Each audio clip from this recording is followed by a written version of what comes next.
regardless of who is starting, have you been satisfied that the bench has been able to sustain what you try to do before the game? Well, I think over the course of the whole year, it's probably been, as far as numbers go, pretty productive, right? So I think that obviously we can play better as a team, and that's really our focus. I think a lot of time and energy can be spent talking about starters and bench, and we just have to talk about our team. Playing a little bit better on both sides of the ball. We got a little closer to that on Monday. We'll be challenged in that way in a lot of ways tonight, so we'll see how we do.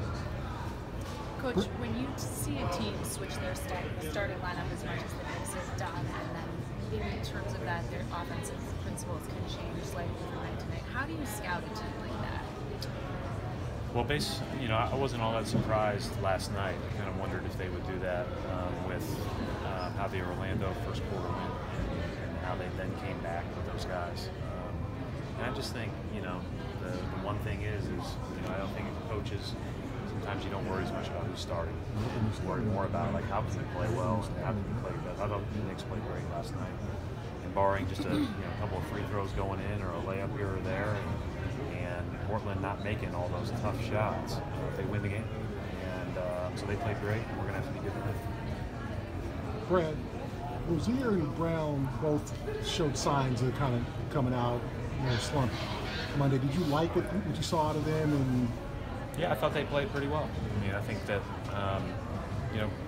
it's not about what you do on one day right now. It's about how can we piece this thing together to make it go and go and go and go and go. As a team, that's what we're all searching for. And but I was encouraged. But those guys have done encouraging things all the way through, and there's going to be ups and downs with guys. It's just the way it goes. But we can build a little bit more consistency as a group, so that we're not all down on certain days. That'd be helpful. The idea with Aaron starting to have a little bit more of the defensive presence inside early, and then a little bit more offense coming off the bench with Gordon in that second.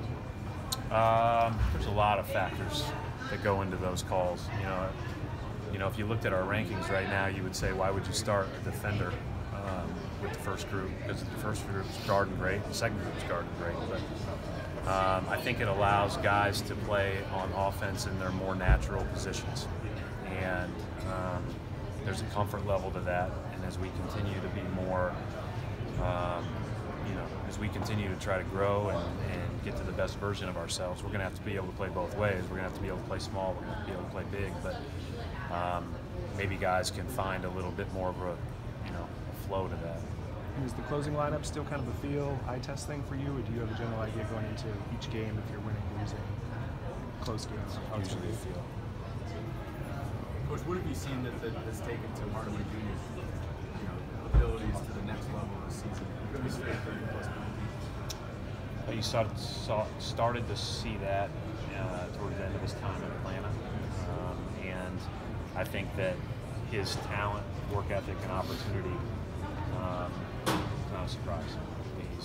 He's a really good player. He can drive it right, he can drive it left, he can pull up on a dime, he can run and shoot, he can come off screens and shoot. He's a tough guy to guard. How has Jayson Tatum progressed recently? Seems to have found more of an offensive rhythm. Yeah, he's attacking the basket more.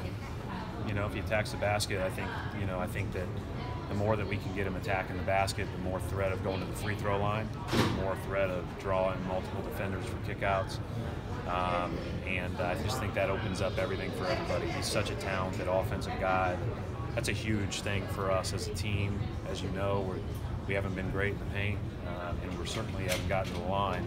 So we need our most talented offensive people to be able to get there. So his decision making, though, is that kind of, have you seen a change? I think towards the end of the West Coast road trip and in the last few games, you can see that he's really starting to make good strides. so